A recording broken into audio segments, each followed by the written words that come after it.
Hello, everyone. Happy spring from Zone 5, Ontario, Canada.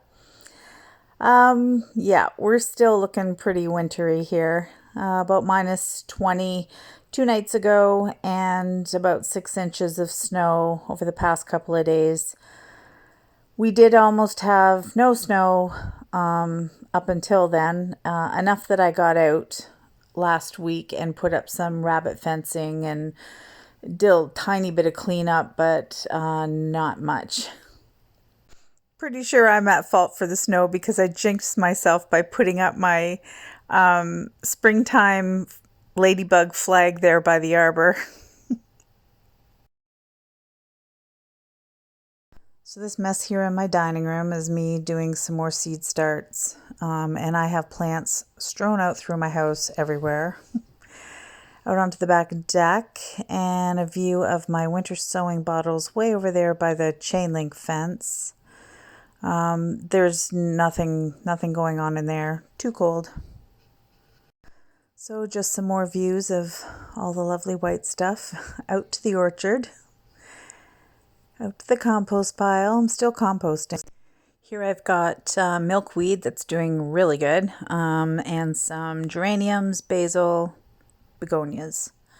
And now we're in the grow room, and there's my Brussels sprouts, geraniums and begonias, and eucalyptus, foxglove, lisianthus, and tomato and pepper seeds, and impatiens.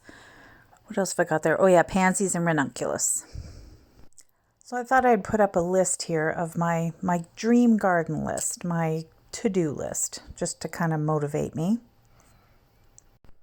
We'll see how many of these things I actually get done in 2022. So my little secret garden plan is the one I'm most excited about.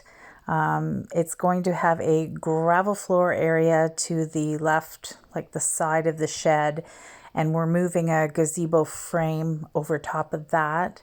I'm going to have a wood pile that makes like a back wall. And what else? Oh, a potting bench made out of pallets, and utilize the gutters on the shed for water catchment into a rain barrel or garbage can or something. So I just went to grab a screenshot from West Coast Seeds here in Canada, and it doesn't look like they're doing it anymore, but when I ordered my sunflowers, 100% of the proceeds were going towards, I think, the Red Cross for Ukraine. So I really want to do that. I'm going to attempt successional sowings.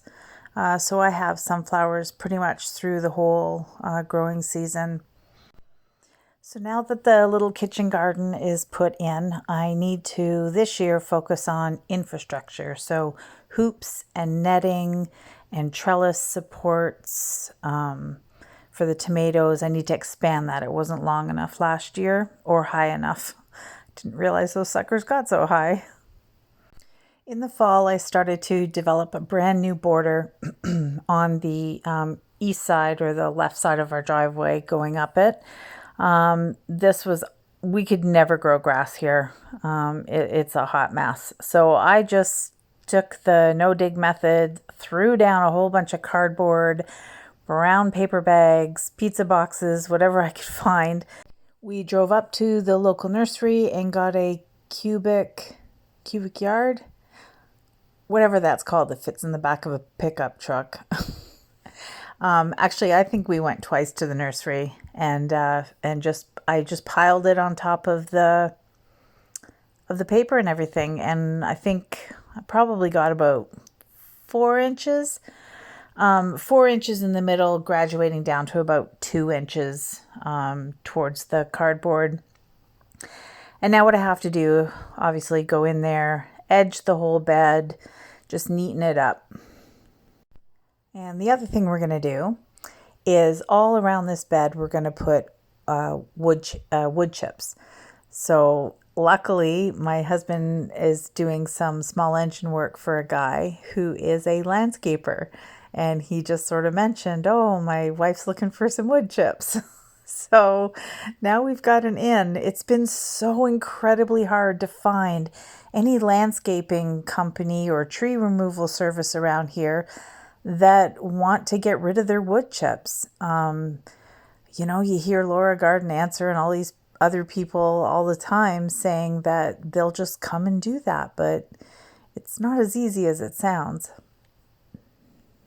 Mid-April, I'm aiming to do my first official garden tour, and I'll talk a little bit more about these beds and what I've put in them and where I got them and etc., etc.